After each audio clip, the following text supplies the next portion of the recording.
Welcome to Saved and Sanctified. We are your hosts. I'm Janae. I'm Alyssa. And I'm Mike. And we're here to explore biblical truths, answer common questions, and discuss faith and culture. Welcome back, everyone. This is Alyssa, one of your hosts for Saved and Sanctified.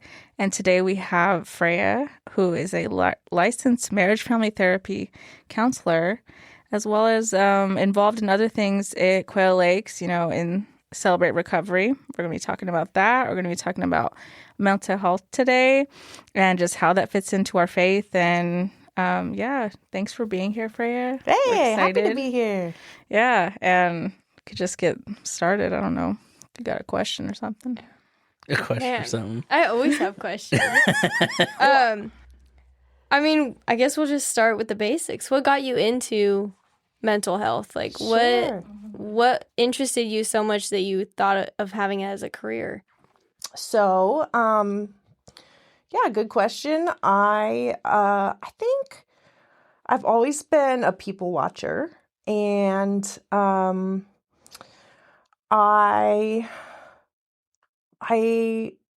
wanted to understand people, and then I think it also comes from my own family growing up. So my mini testimony, since you mentioned Celebrate Recovery, I'm like, I definitely grew up in some of the church family that you could, you could always imagine all kinds of different ones. But my mom was a missionary kid herself, grew up in South Africa, and then met my dad then she came back to be a career missionary as a nurse. And then my dad met doing the plumbing for her hospital. And so they were pastors when I was born, and we were going to go back to the mission field to Haiti. But then they ended up getting recommended not to go by our church conference because of some of their own conflict that they had from their counseling. And so, thus I was made to be a counselor because I got to see people who had a lot of knowledge and experience of God's love, but then had their own specific brokenness. My mom growing up in the mission field, really, she was always on. She was like a professional Christian, and I think it impacted her. She's changed now. Now she has Alzheimer's, getting older, but she just didn't have a lot of emotional awareness because it was just emotions were too much of a liability. So mom dealt with emotions by just, no, we're just going to perform and just do. And then dad had his own things. My grandpa didn't understand some of the health problems he had. And so my dad grew up a lot of shame. And so what I learned growing up was we have the answer, Jesus, to the life, universe, and everything, except really what the gospel means is you have to work all the time and you're going to be depressed anyway. So that was really, that's what led me to Celebrate Recovery, certainly. And I think that's what drew me to mental health too, was because I would experience God. I had a real early experience of Jesus when I was 4 years old, of real faith and really experiencing God's spirit and just being like, yay, I'm in the family now and I'm a Christian. But that same summer, I also had this is when I was 4, I also had a real strong experience of, I guess I told a lie. I guess I'm responsible for the fall of mankind and everything, and I'll never be good enough. And Satan really got in there with some strong lies early on. And so I knew I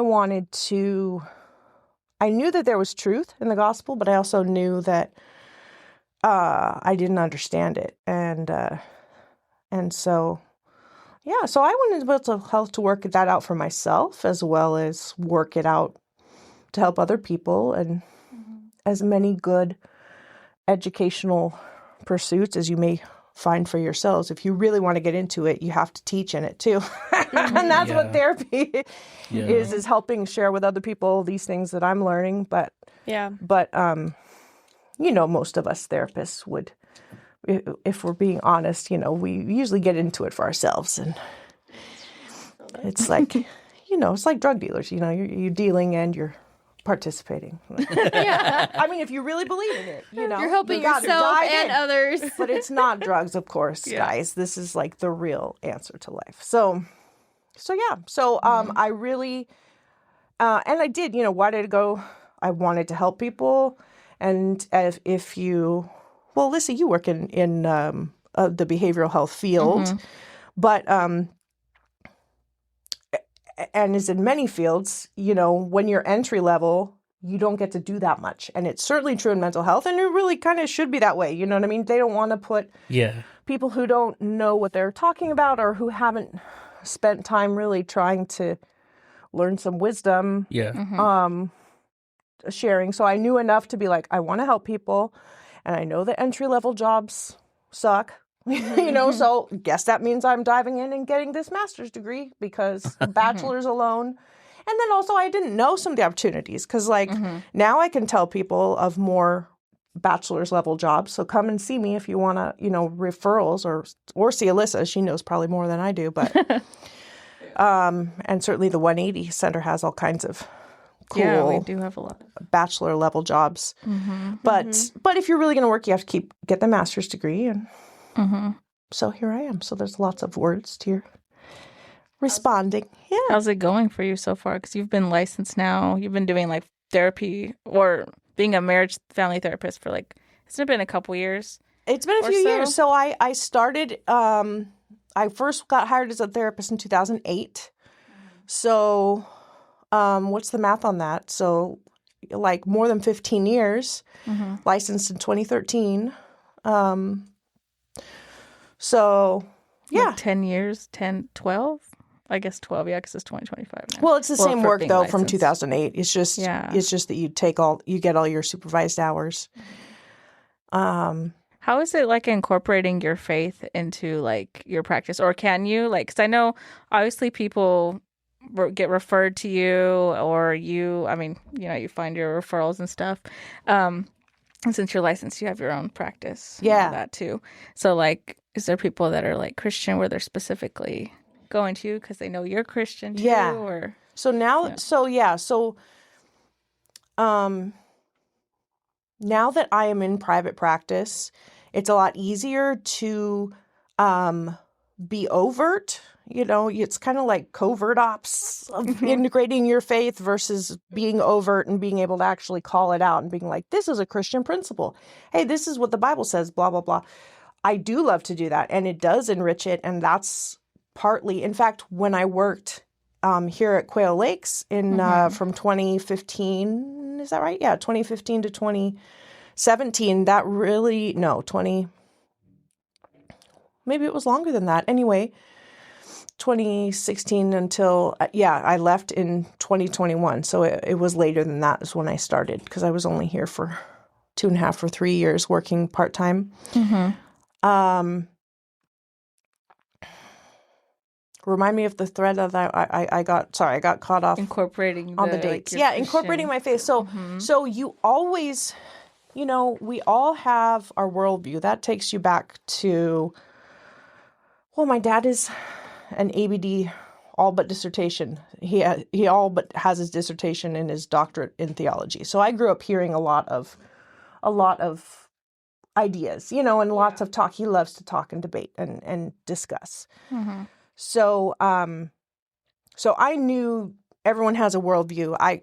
We started using that language before I went to college, but certainly in college, I got to go to Azusa Pacific. I got to go to Christian colleges. I did public school throughout until college and then grad school at Fuller Seminary. So we really got to talk about integrating our faith. And I wanted that because there's a lot of people in psychology who slip in their worldview and say, that's not a worldview. That's not a worldview. That's just science. It's like, no, that's a worldview also. Yeah. Just because mine is that I believe in Jesus Christ is, I'm owning what mine is. But you saying that there is no God, well, that's also a faith claim because you cannot scientifically prove that there is no God. Yeah. So, this is secular culture. I'm sure you guys are very familiar with that. So certainly when I first started 2008, I'm working at a county contracted, Medi-Cal funded clinic working with children. Okay. That is not a place where you can talk about your Christian faith overtly. You and why not? Because even if they say that they're Christian, what kind of Christian? Which kind of theology? And there's so much, and that's not what they're there for anyway. They're there because they need to learn how to give their kid a timeout. They're there because they need to learn how to do something other than cut themselves when they're really distressed. They need to do things like not hit their brother, because I'm working with kids. So it's like, hey, that's also the gospel. That's also, helping. Let me help you do that. And let me view you with love and compassion. And let me, look at you the way that Jesus looked at you. And, I'm not going to throw a stone. Not that I'm Jesus, but you know what I mean? I'm not going to condemn you. I want you to share what's going on. Yeah. I want to meet you there. And I want to meet you with extravagant love. That is integrating the gospel into my work. And I would do it differently. And I'm sure you guys all find that you do things differently with people. For sure. Even when you don't get to name it. Yeah. Now, how wonderful it is to name it, though. Yeah. Too. Yeah. So I wouldn't say give up on that. And I wanted, and this earlier when you were talking about,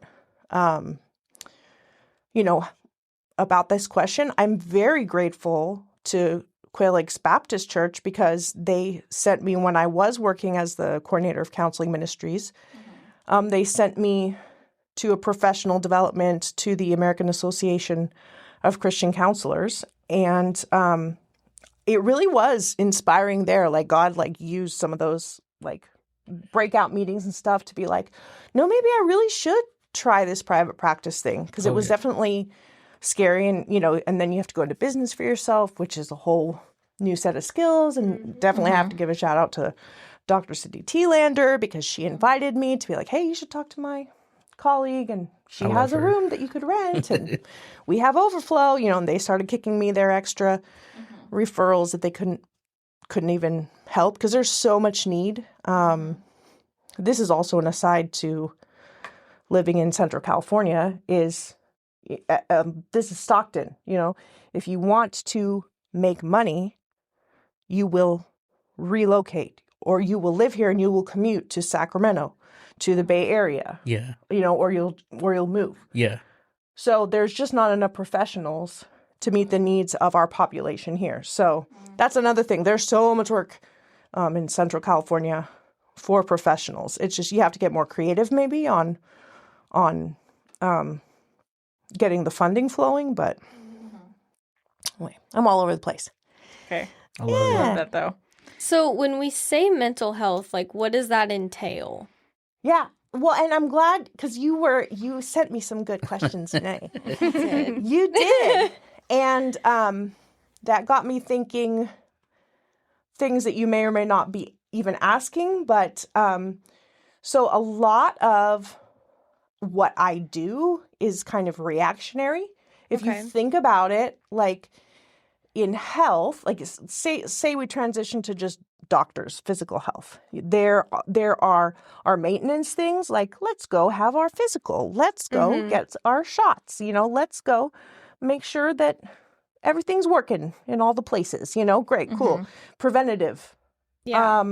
In mental health, there is not a lot of preventative. It's mostly reactive. So it's mostly emergency room, setting broken bones and this and that. It's most people don't, at least currently, come in until there's a problem. And then they come in for, I'm depressed. I'm can't get along with my spouse. My kid is a terror. Whatever I'm hearing voices, so all kinds of, or just I'm angsty in my life. I can't sleep. So, and some of that's human nature. You know what I mean? It's if it ain't broke, don't fix it. So a lot of people, so it's kind of twofold. Most of what I do all day long is not, it is, back to what I said about Christianity, it is impacted by what I believe about health, but I don't, I think I've spent more time thinking about that, honestly, at Celebrate Recovery, because when you work the 12 steps, like, so I've really feel called, at least to this season in my life, the past few years, to facilitate a step study every year. Every year, one a year. I tried 2 at once. That was a bad idea. No.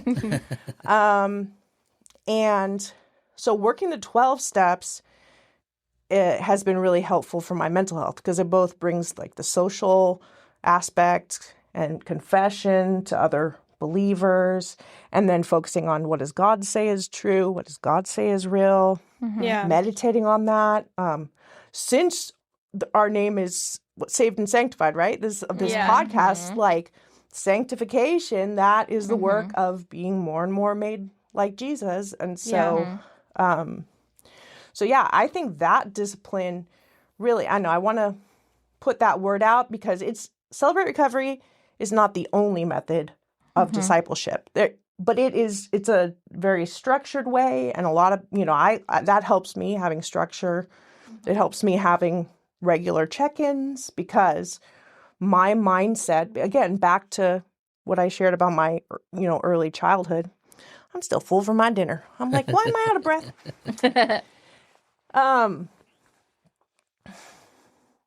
What was I saying again? Just that last thought. Your childhood, going back to your childhood, talking about the 12 steps as well, too. Yeah, the 12 steps. Oh, from my childhood, I can get off into stinking thinking at any moment. At any moment, I can go back to 4-year-old. I mean, I'm working on the disciplines, right? But and recognizing it and bringing myself back. But if I'm tired, angry, they call it HALT, hungry, angry, lonely, tired, I go right back to, I'm bad. I'm not good enough. I could never, or if I'm not working, this is another thing. I'm really working on growing on this thanks to the discipleship and Celebrate Recovery. If I'm not accomplishing something in the moment, so like, for example, every evening when you're supposed to relax so that you can fall asleep, then, I'm not doing anything good, therefore I'm bad. So about every night I have to be like, no, that's not true. Like God says. So because of that, I like going to Celebrate Recovery regularly. And they say you can't keep what you don't give away. Or I'm saying that wrong, but it's an AA saying of like, if you want to keep it, you got to give it away. And so sharing it with other people, helping make disciples, which is what Jesus told us to do. Helping make disciples helps me also stay on the path of being a disciple. So, so it doesn't have to be Celebrate Recovery. I don't care what it is. Pick a Bible study, pick doing this, making this podcast, pick, but if you're not in service, good luck. I don't know, because Satan's going to just go in there and twist you back to your old lies. Yeah, that's true, because he wants us isolated, he wants us by ourselves anyways. So, Yep. Celebrate Recovery is really good. I know I haven't been in a bit, but I really enjoyed it. I really enjoyed it in general. Well, and you're also doing, again, like I'm saying, do the discipleship that God calls you to do. But Celebrate Recovery is not just, it still cracks me up because I know we try to put it out there and we share it literally every week. We'll offer newcomers. If there's any newcomer, we give them Newcomers 101, and the leaders rotate offering the newcomer class. But it's only about 1/3 of people have substance abuse. 2/3 of people are just coming because of issues that happen pre-substance abuse, or you never have substance abuse, but it's it isn't just made for that. So I'm talking about that for mental health. But a lot, what I'm doing in my day job as a therapist is helping people identify where the pain is, where they're off, and then trying to help them find a better way. A lot of it's about thought patterns, behavior patterns. See, here's where you go down the graduate school rabbit trail, the continuing education rabbit trail. You would reach out to me of, hey, have you heard of the 5 C's of mental health? And I'm like, which ones? No, I haven't, but and then which which theorists were that, because so many ideas we have in mental health world, they're not incompatible. It's just like different theory that you're working from, different philosophy, but we're all supposed to be working towards health and and like I talked about, it's actually usually more they're just focusing on overcoming hurt, So When people come in, do you like tell them like, okay, I'm a Christian, like I'm gonna be talking about God with you, or is it just do they know already when they come in? Or good question. So it is different now, right? Yeah. So when I started at a clinic, then no, that was never discussed. If they wanted to bring up that they're a Christian or whatever their faith is, that's fine, and they can have whatever faith they come from. And that's still true. Here's something good to talk about. So because I am a licensed marriage and family therapist in the state of California, currently in the United States, the licenses are state specific for therapists. For PhDs, it's a national one, so it's a little more uniform, but we're still states only. And so in California, the political, you may have noticed that the politics of California are one way and other states might be different ways. So there's definitely, if you're going to be licensed in California and not opening yourself up to lawsuits, there's the California law, and then there's God's law, which this is not a visual podcast, but God's law is even more strict and more, it calls you to a higher standard than even California, but you have to, it's definitely one of those wise as serpents, innocent as doves. So anyway, this is a long, involved response I'm giving you. I don't say, oh yes, I'm a Christian. Now that I'm in private practice and people are just coming to me from, like I do have it, if you were to Google me on Psychology Today or search up my name on Psychology Today, I pay for a lot of therapists in private practice will put their name out there. I have a blurb, and at the end it says, God bless you. So I don't, even there, I'm not, I could be more overt. I think I might have checked the option for Christian therapist or Christian issues, but I still don't, I'm not currently advertising like, I just want to work with people from the church. I'd be happy to work with people from, it can get itchy. Dual relationship if it's people from our church. But I mean the church in general. I love working with Christian people and helping them get free from lies and bondage. And I can come alongside as somebody who helps deal with mental health on the regular as well as their sister in Christ, So I love that, but I kind of this is kind of fun doing this podcast because you're here to talk to me or you guys talk regularly and I'm the guest, but normally I'm the regular and I'm pumping them. I do way less talking than this in session. So I would already have gotten them. Like by now they would have already told me why they're here, who referred them. I mean, some of that stuff is already coming out on the phone. So if they want to ask me if I'm a Christian, yes, especially now I can say, oh yes, I am. And I can share about that. But, so when people come in and they're not, or you don't know if they're Christian or not, like how hard is it for you to be like, you need Jesus, or you need to go to church? And I know you're like, because I've taken lay counseling, that's nothing compared to what you do. But even in that like training, I was like, it was so hard for me not to tell people what to do. That little session that you have, like the 15-minute session, and you probably have like hour session with them. And like, for me, I know it's hard to just sit there and just listen and kind of unpack that with them and like understand where the hurt is coming from and whatnot. But I know there's probably a point where you're like, oh, they just need to pray or they need a relationship with Christ. Because I know sometimes that happens with me. I also work at a school, and people like to vent to me because they know that I work at the church. So they're like, let me talk to you about this or something that's going on in their life. And I'm like, you need prayer. Like, I need to pray with you right now.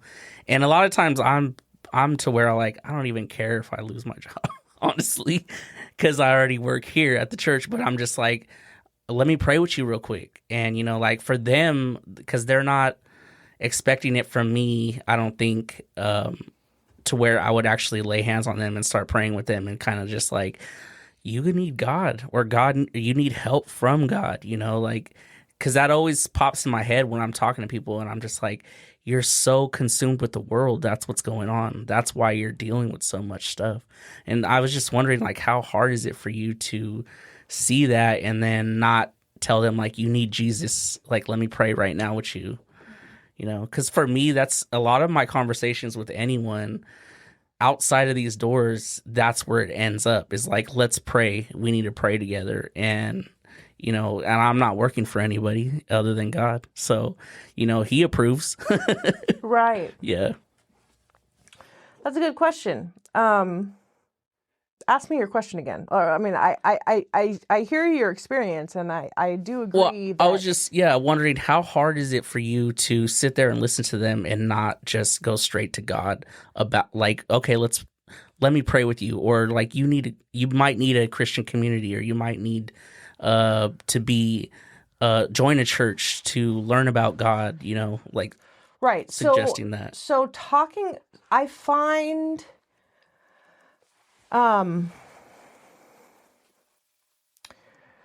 this is something, well, there is some telling in therapy, but usually what's even more powerful, okay, my thoughts are going all kinds of fun ways. So I want so let me just put this one out there. So there are lots of different therapy approaches, and just like, Janae, have you heard of the 5 C's? It's like, no, I haven't. 2, I wonder whose 5 C's those are. I wonder what research it's based on. I wonder, where is it developed for? Because again, I've been let's do the math, you guys, help me out.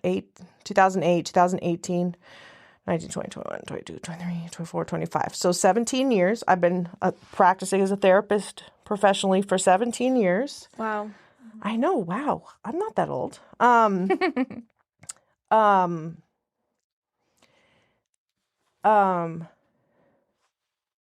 To have information published and put together, there's a big push now for not just the education in your master's degree. There's a big push.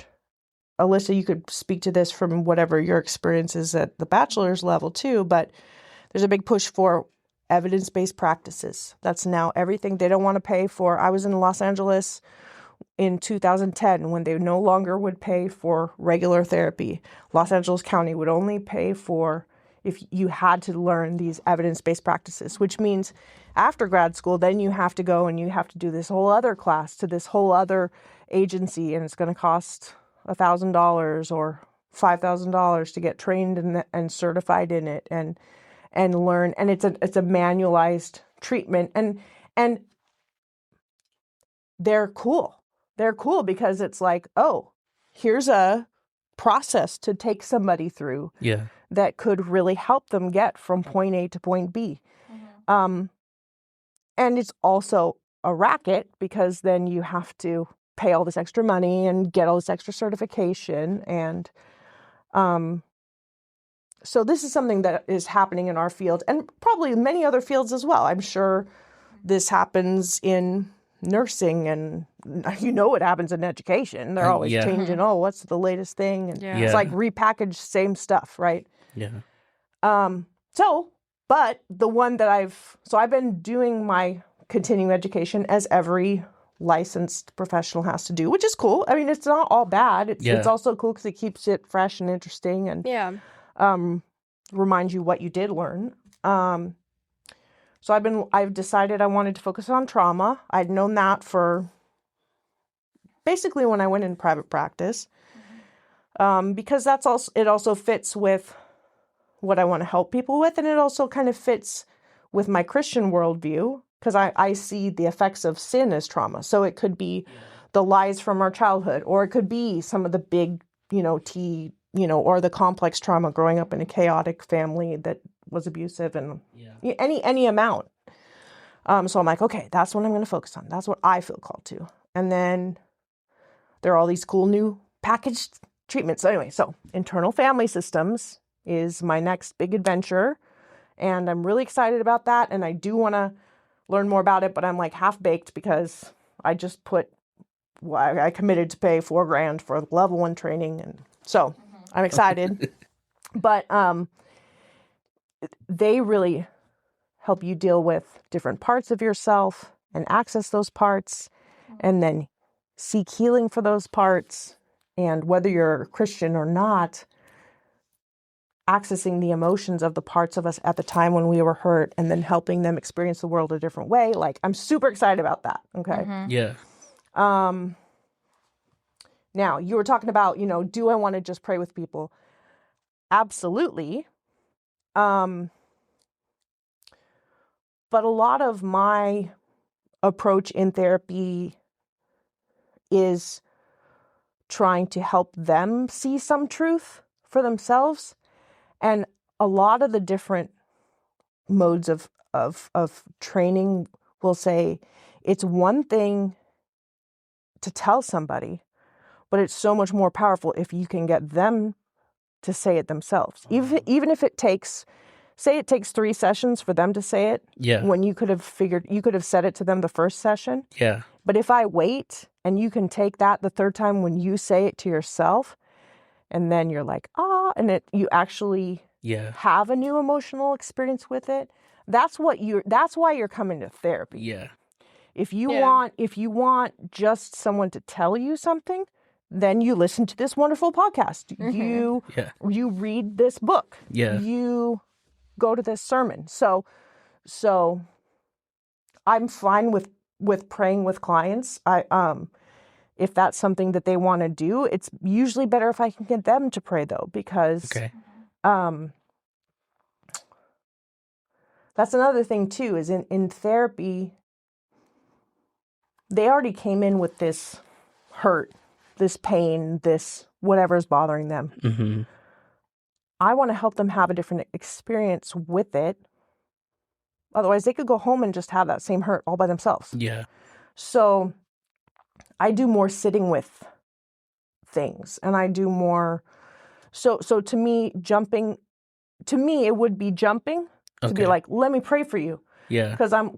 Because that's just not the mode of the way that I am trying to follow God in their healing. Okay. So it's not that prayer is wrong. Yeah. It's just that that's not exactly why they're coming to me. Yeah, it's almost like cutting them off, right? At least that's how I see it, because when I took the lay counseling, like, that's what Cindy was talking about. I was like, most of the time the people have the answer already, but you got to get them to say it, or that you got to get them to pull that out. It's like asking that right question to get them to have that like light bulb moment. Yeah. Of where they realize like, oh, this is why I think this way. This is why I do these things. Right. And this is the way out. Yeah. So what are like some main questions, like your kind of like go-to questions when someone new comes in, it's their first appointment with you? Like, what are your first like couple questions that you ask them? Yeah. I think my answer is probably not what you want, what you're going for, because I think what you're going for is... You can answer however you want. You don't even have to answer. You're so cute. I'm all like, let me read your mind. I know what you want. No, like, I know. And I'm wishing my husband can read my mind, because I'm like, what am I trying to say, honey? I think, say it again. Go-to questions. Go-to questions. Yeah. I think you start with a not super therapeutic thing for the sake of insurance, because I do work with insurance. That's my one of my battlegrounds, you guys. Like, Oh, that's one of yes. my, like, put on the sword, take up the sword of the Spirit, and put on those feet fit with the readiness that comes with the gospel of peace. I'm like, I've decided to work with insurance because that is where I started working at a county contracted place. And it's a battleground. Oh, yeah. It's such a battle to insurance in the 2025 to actually get reimbursed. So, and I just say it that way too. I'm just like, let's do all the things to make all the insurance people happy. So I don't necessarily go in a therapeutic order from the very start. Okay. So I have to get all your contact information. And the latest thing is, if I also work with telehealth, which I do. So like I could go, currently I use Zoom. Currently I use Zoom. And I have all the things for that. Anyway, I have to ask you, like if you who's your emergency contact? And if there was an emergency, which emergency room would you want to be taken to in your area? Oh, it's all these things that the state wants you to do. So, and then I want to know what's going on, like what are your symptoms? So then I do a lot of problem talk right up front too, because I'm like, what are the labels? Because the insurance wants a label, which is what a diagnosis is. That's how I see a diagnosis. That's just a label of what are your current symptoms. Yeah. So I can diagnose you right now, but it could change tomorrow. That's just that doesn't mean no one agrees from your diagnosis of what your treatment should be. Then your diagnosis is just, what is the problem that bothers you the most. It's just giving a name. Yeah, here's the psychobabble name for it. Yeah. But then, okay, so then when we get past all that, so now I'm not going to start not knowing what's going on with you. Yeah. So I'm going to ask the things up front, it is not always therapeutic because, I don't want to necessarily dive into someone's trauma at that place. I want to do something so they can have a different experience with it. So I just need to get enough to know, do you have the symptoms of PTSD or not? Yeah. And, just get out the book and look at, here's what they are. Oh, oh no, you don't really have those. It's more just sadness. Okay. Then I will, once you should have me back. You should have me back in a year because then I can tell you like everything that I learned from internal family systems. Oh, we're gonna have you back on for sure. That'll be fun. We've got to dive Yeah. And deeper he's into all about its the mental. demonstration, like the guy Dick Schwartz who created it. He's all about the demonstrations. So by then I could do a mini one as far as deep as you want to go. Man, by then we'll could be do it. like video and voice. So we'll have a full thing. We'll set up a Amazing. little cue cards and everything for you. Yeah. Whiteboard. So I'm learning more because that's going to be more about strengthening yourself and then also listening to these different parts of you that have gotten kind of frozen in different traumatic moments. And then you'll have your protectors that come in to defend or to shove that part down so that you don't, to kind of compartmentalize it off. Yeah. So I'm going to learn a real beautiful, it's like a dance because it's like, okay, first you do this and to kind of cut through all this flack and just help you just get right down with how to be with yourself and how to teach yourself, how to love yourself and take care of those parts. So I'm very excited. Mm-hmm. Yeah. That's so cool. That's so important too. I feel like a lot of people like after like post COVID, they don't know how to do that. There's so many people that I'm like, we need a feeling circle. Yeah. We all just need to sit in a circle and share our feelings because no one knows really how to like process or handle emotions and all these things. And it's like, okay, what happened in your childhood? And they're like, why does that matter? It matters. I don't care if you're 28 or 48 years old. Like something happened to you when you were 8. Yeah. And that's what's caused this whole ripple effect in everything in your life. And if it doesn't matter, then why is it hard to talk about? Come on now. This is what, let's segue right back to Celebrate Recovery. People will not want to do a fourth step. That's where you write out your whole life. Oh. Yeah. And the fifth step is where you share it with you pick a sponsor and then you share it with a sponsor. Well, if it hurts, there's probably still something there. Just like a massage, you know what I mean? Like if there's a knot there, well, there's probably still some lactic acid that needs to get worked out. Like it's like that's back to the question that you may or may not have been trying to ask of like, what is mental health? It's like, well, mental health is being able to talk about our lives and being able to validate all the chapters of our story and be able to have compassion for us and all the things we know of Christianity too, of healthy relationships, which comes from, we got to hear Art the other day. He shared at CR because that's public knowledge that different people from the church staff come and share at Celebrate Recovery, and he did such a great job. But talking about how even God, the Father, Son, Holy Spirit, God is in perfect loving relationship. So we are made to be in relationship. And so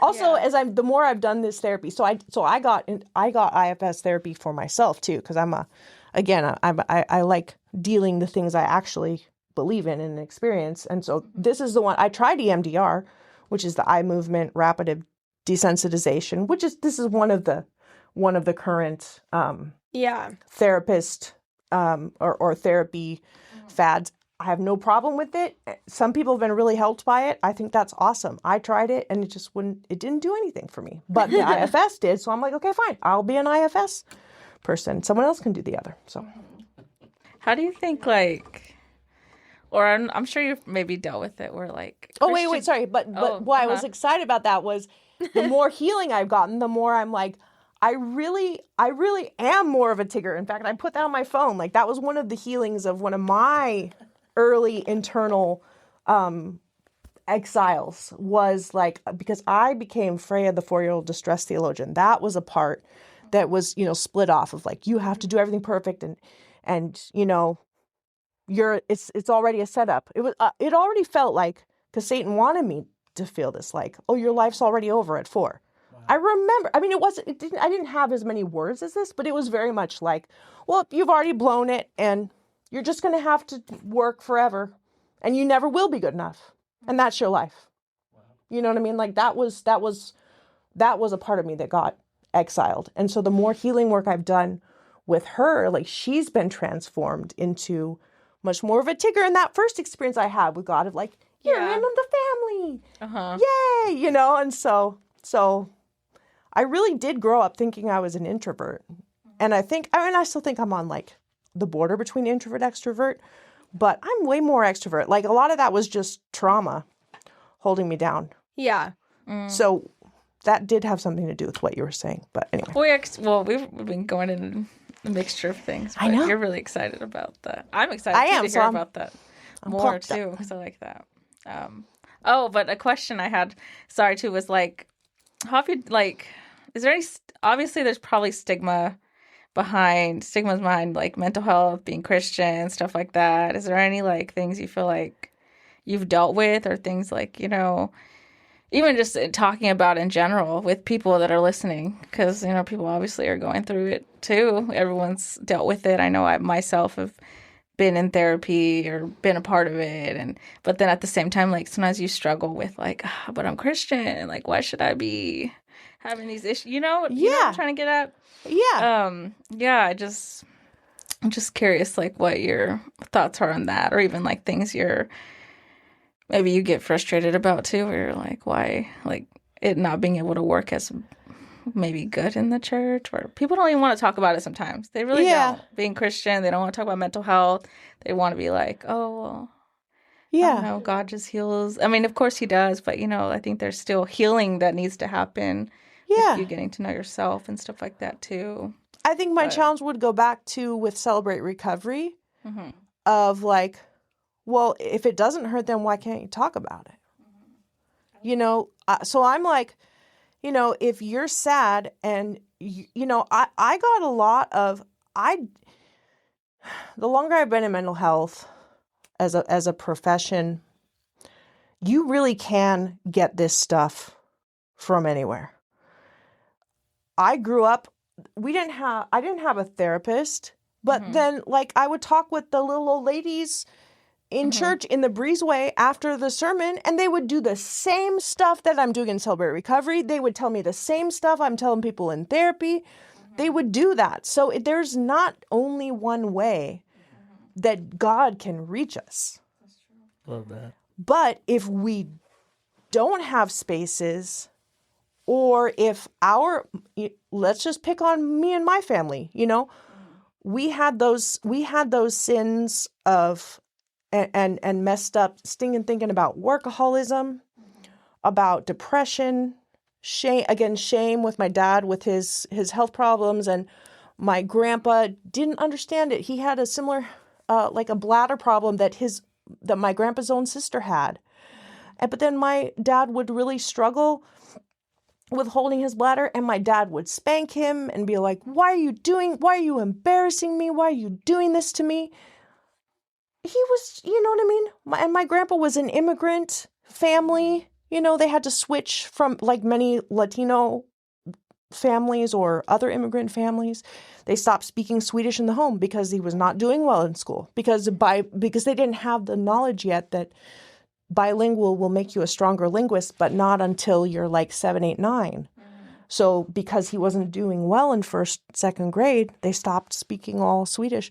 So, you know what I mean? He was just trying to be a good dad and fit in and raise a respectable. Anyway, so those are the sins in my family. And those are the ones I fight with. Oh my goodness, I focused on that too long. What was the thread? Oh, in the church. Yeah. So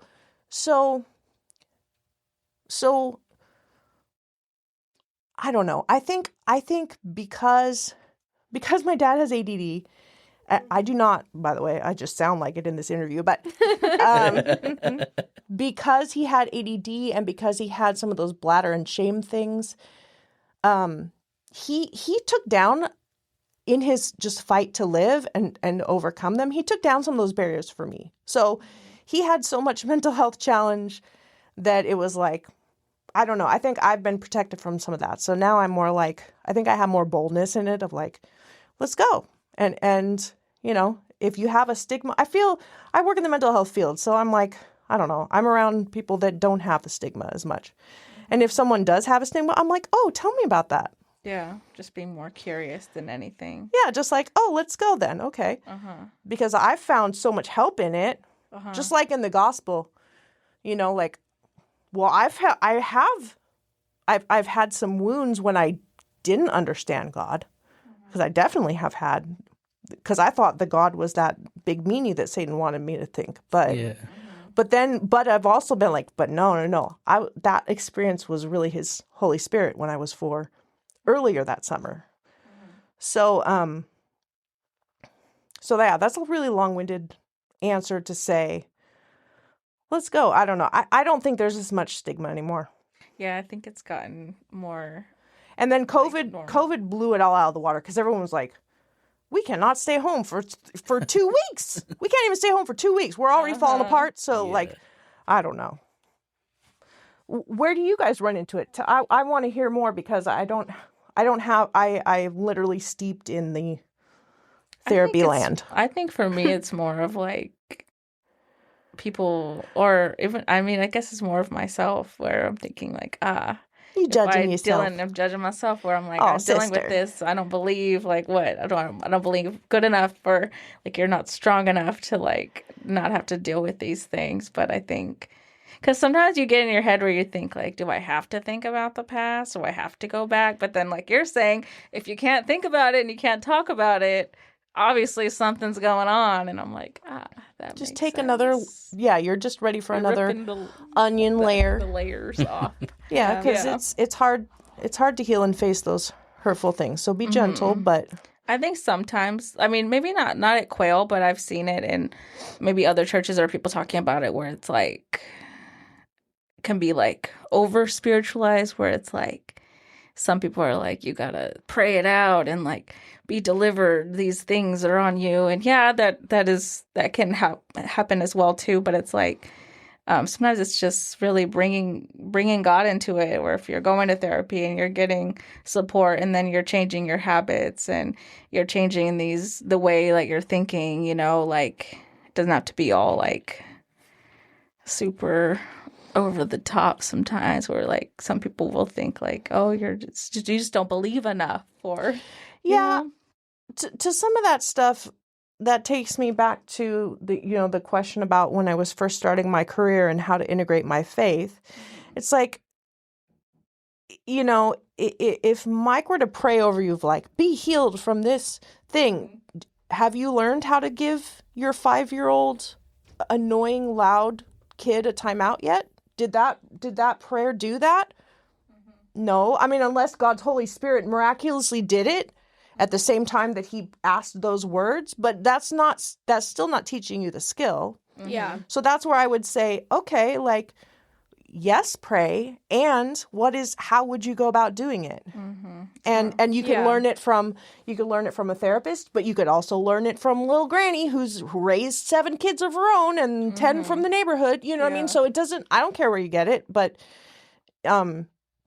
yeah, be willing to be humble and say, I don't have this yet. Who can help me with this? Yeah, that's true. Yeah. Be willing to ask for help, or be open to asking for help. I think that's a hard thing for people to do, knowing that they need help. It is. Yeah. It is. And back to my dad, so many of us get shamed for doing something wrong. Instead of just being like, oh, you don't get it yet. Like, we need to be more like we do with healthy parents of babies. Like, you took one step. Yay. Good job. Okay. Oh, you fell down. Okay. Let's take another step. You know what I mean? Like, we're all, and some of us, not some of us, all of us are developmentally behind somewhere. Some emotional thing, something, just because sin's in the world, this is, it's all over the place, even if we're really good at XYZ things, but our parent never learned how to do this. And so we never learned how to do that. Okay, well, then let's learn it now. Like, yeah, I like that. I feel like a good place to end is like, do you have any tips for someone who's like trying to walk out their faith, but all of a sudden they're like caught up in these like mental issues? Yeah. Or even just extra like anything you want to leave with them. Any well, tips? I would say, listen to yourself. I would say you don't have to just deny that that's happening, and start reaching out and ask for help. That's what I would say, believer. Of like, I would also say that's pretty normal. I would say you don't have to over judge yourself for that, because then you'd have to get over the judgment and still learn how to give your 5-year-old a timeout. You know what I mean? Yeah. Like okay. And plug in somewhere. Plug in somewhere. Go to young adults. Go to church. Go to Celebrate Recovery. Go to, are you super social? Go to a big group setting. Are you super shy? Go to a one-on-one setting. But plug in. Reach out. There are lots of ways. But if you don't, then Satan will just keep wrapping the lies tighter around you, and you'll just keep having a harder time. So, yeah. But be encouraged, I would tell them. I would say be encouraged, because there is a lot of hope. And because God's love really is real, and you really can have friends and live in the truth, and you really can have healing. I think that's why I'm drawn to this internal family systems, because like they literally have you say like, I think I could help you with that. Would you like to tell that 4-year-old part of you? Because I really have confidence that we can heal that. I'm like, that doesn't sound like some of the therapy I've heard before. So anyway. So more to come. Yeah. That'll be part 2. Yeah. No, for sure. We're going to have you on again, because I think this is probably one of my favoriteest episodes as we've done so far. Because, like, I don't know if you remember, we met, I think, Divine Design. Yeah. Yeah, and that was like when I first got back to church. Like Yeah, I was, you had just been baptized. yeah, I just joined young adults and all that, and just like it was. But to sit here and talk to you, like I got to know you a lot more, but also like thinking about my own mental health, where I was just like, okay, like yeah, there is some stuff I need to unpack, you know. Just a therapy session. Well, No. have you lived in the sinful world for a few years? Oh, just a couple. Then you have some hurt opposite habits. Yeah. It's happened. Yeah, Yeah. yeah. I really Well, just no. yeah. No, I was just gonna say I appreciate you coming in and being here with us and giving us some of your time. And I know that, like you said, a lot of times you're not the one talking, but I definitely learned something today and just loved the conversation that we got to have. Yay. Yeah. Thank you. Yeah, and I love your passion for what you're doing, like your work. Yeah. Because I think if the passion's not there and you're just there to, I don't know, because there is some people who are in the field and they're just like bleh, burnt out, all that. Yeah. Which of course we could get there too, but like just your passion for it, I think, and for learning and for like continuing to like how you're saying like you're using it on yourself and then you're like, yeah, now let's go use it with other people too. Thank you. Which I think is it's really cool. Thank you. And I do have to give a plug. So doing a step study every year for the past, it'll be 10 years. I don't think I did one every single year, guys. But guys, let's be clear. But yeah, like and they also do quarterly retreats in Celebrate Recovery of like every 3 months, get away and review what has God taught you in the past 3 months. And do an inventory on it. You know, what have you actually followed through? I'm starting to do adulting with my finances only because of that. Because it'd be like 3 months later and it's like, have you budgeted? No. Have you saved money? No. How old are you? You know, it's like, okay, God, with your grace, you know. So yeah, that, and let's lean in to each other as the church, so that we do keep growing. Yeah. And yeah, Dr. Thielander she's like, oh, here comes Tigger. So I'm known as the Tigger too in that group. So. All right. funny. Well, I am going to pray us out. And we just thank you so much. Thanks for being here. Well, Yes, this is good.